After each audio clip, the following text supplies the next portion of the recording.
I'm Mick Lowenstein, and yes, I look like Ozzy Osbourne and Alice Cooper somehow managed to have a child.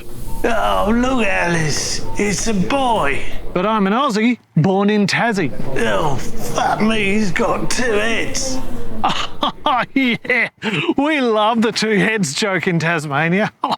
Oh, if I were in morning bread, guess I'd be a sandwich. It doesn't have to be incestuous to love a lot about Tasmania, though. I love all the lakes. Ooh. Great Lake, not Great Lake. Shit Lake, even Lake Leak. I think this one's broken because of the leak.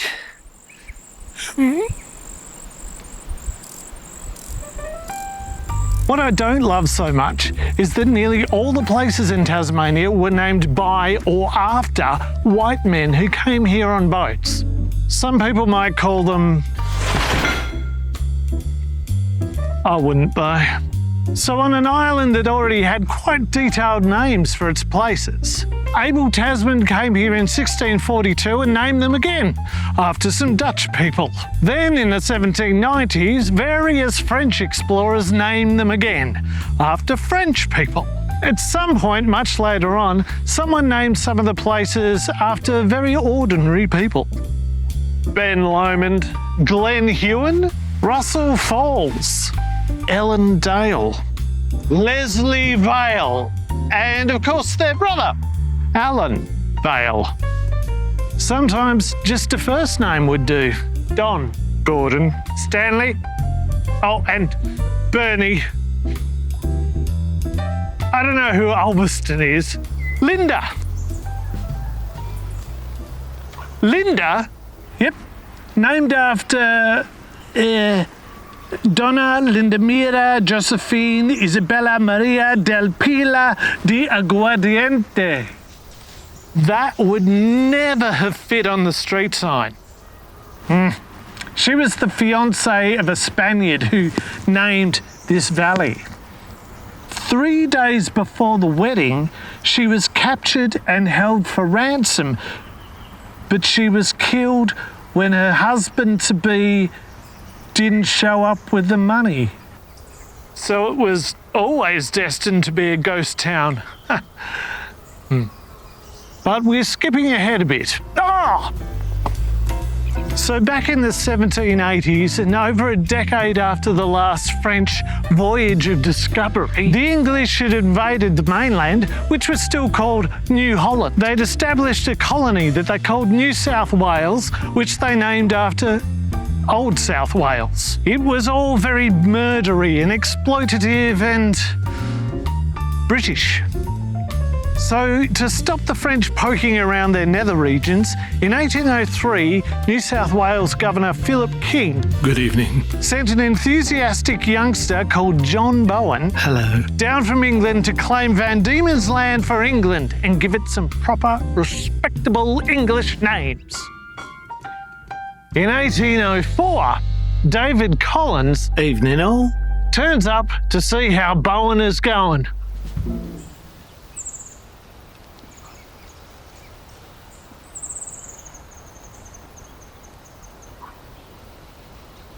I've made a town, and I've called it Risdon Cove. It was already called Risdon Cove, John, was it? Yep. Named after the explorer John Hayes in 1794. Named it after one of his shipmates, whose name was Risdon Cove. Risdon ended up having lots of prestigious landmarks named after him. Risdon Brook Dam, Risdon Vale Takeaway, and Risdon Prison.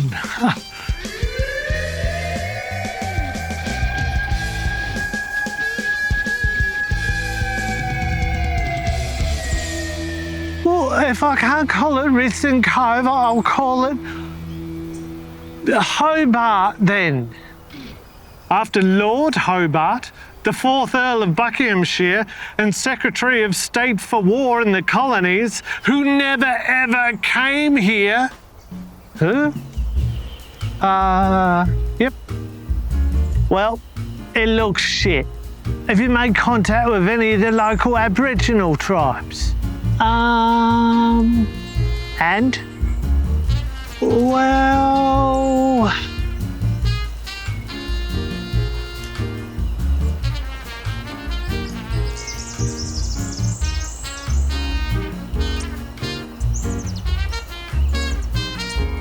Why, it wasn't me.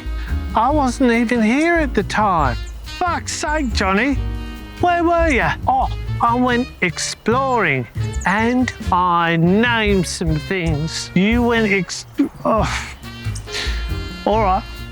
What'd you name? Well, I found a valley where there was coal near the river. Did you call it Coal River Valley?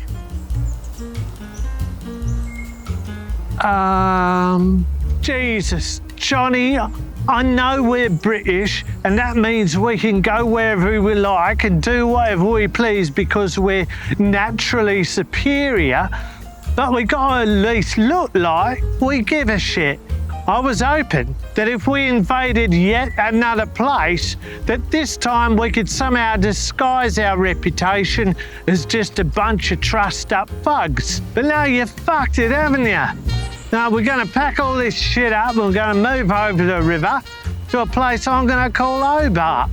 No, but I already named this place Hobart. Well, it's still fucked. Oh, we're just gonna have to start again. We'll call the new settlement Hobart Town. Totally different place. Jesus. Well, what do the history books say about this? Well, initially the bad stuff will mostly get covered up. Ah, good old Blighty. Well, it does come out eventually, though. Fuck. Well, what about me? I'm guessing I do lots of shitty British things. I mean, you don't do any favours for Wales. Yeah, I fucking hate Wales. And the Welsh.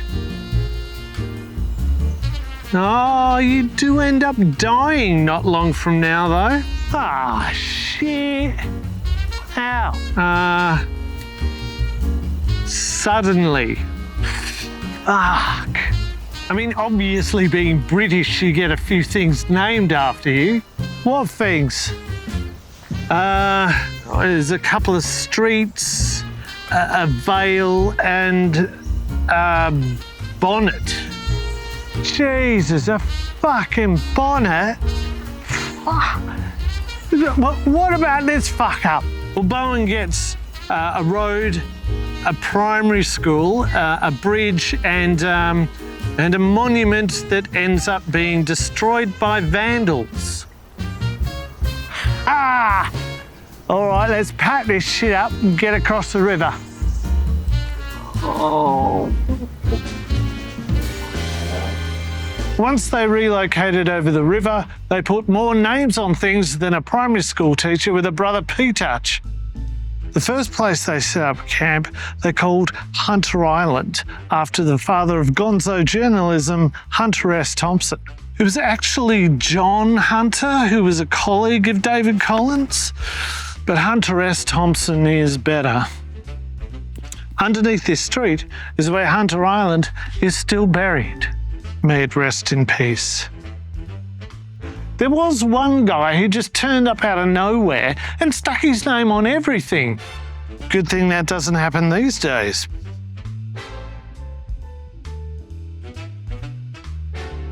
Why do they do it? So I mentioned in episode 1 that I had the idea for this series from seeing that sign and wondering what a Macquarie was. Lachlan Macquarie was the governor of New South Wales.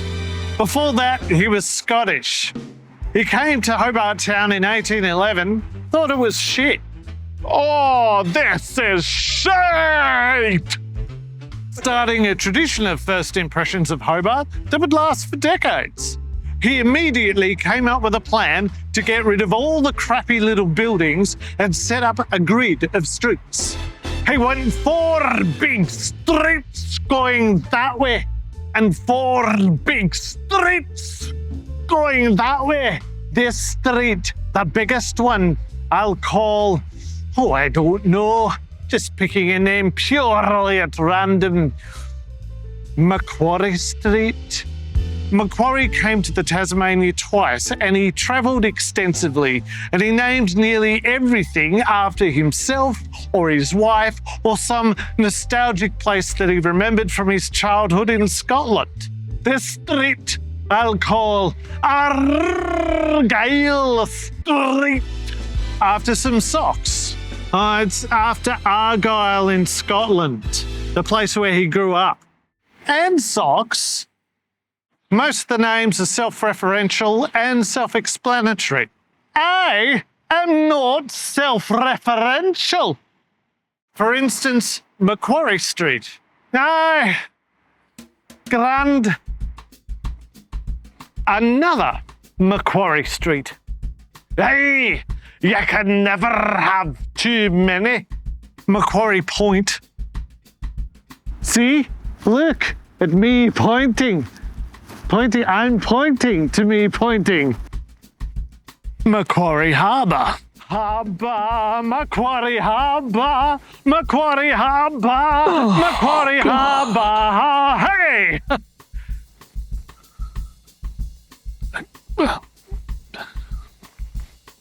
Macquarie Heads. Heads? Is that another inbreeding joke? Macquarie River. The one and only river named after me. Lachlan River. The other one and only river named after me. About 1,500 kilometres that way, Macquarie Island. No man is an island, except for me. Lachlan Island.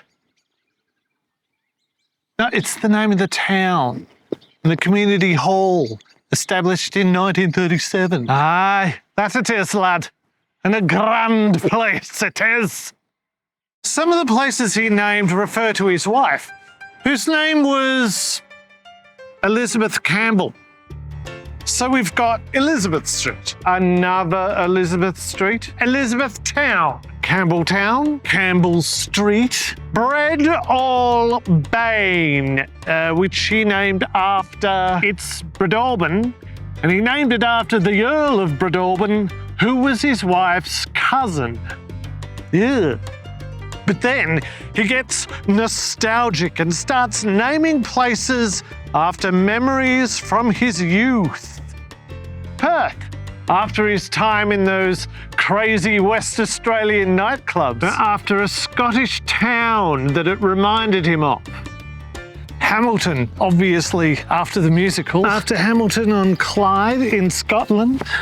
After another town called Hamilton. Glenorchy, after, I don't know, passive smoking? After a place in Scotland called Glenorchy. Effing forest, cause it's fucked. Well, it's actually Epping Forest, and he named it after Epping Forest in England. Yeah, but where's the forest?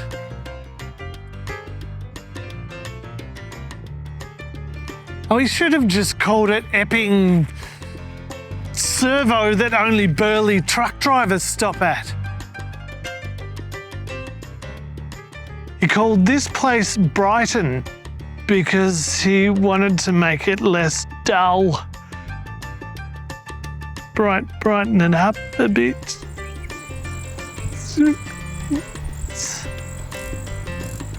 After Brighton in England.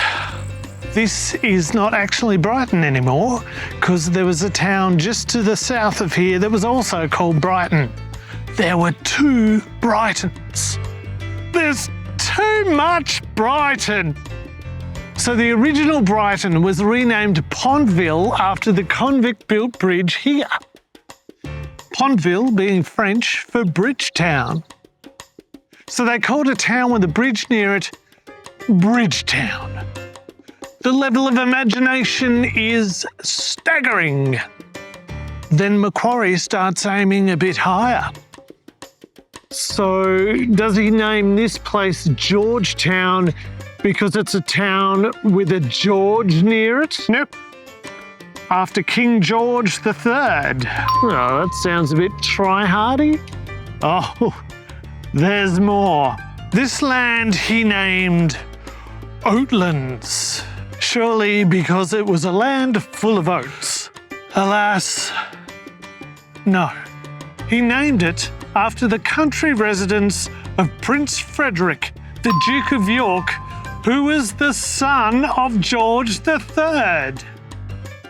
This area he called York Plains, but not because it was ideal for an airport. What? Because of the plains? The plains. It was just more flattery for the Duke of York. Did these royals ever visit any of the places that were named for them? No.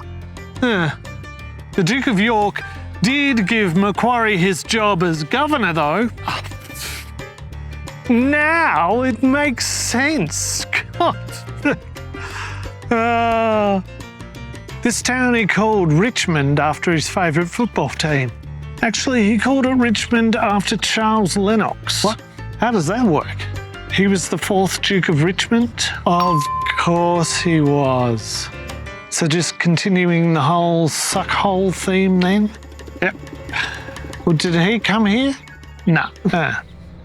And to mix it all up, he named this place Ross, after the character from Friends. After his old friend Hugh M. Buchanan of Ross Priory on Loch Lomond in Scotland. I'm guessing he never visited. Nope. What about Ross from Friends? What about him? Well, did he ever visit Ross? Was Ross in Ross? Yeah, no. What about David Schwimmer? No. Was that it then? Did anyone else come to name things that already had names? Well, there is a 4th episode, so yes.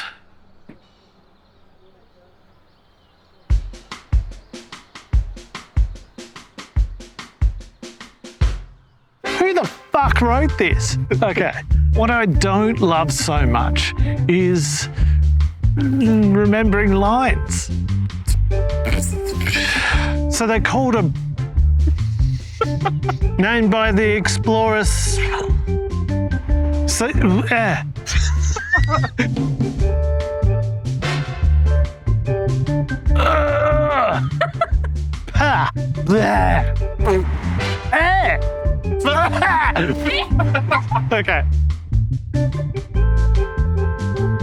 Fuck!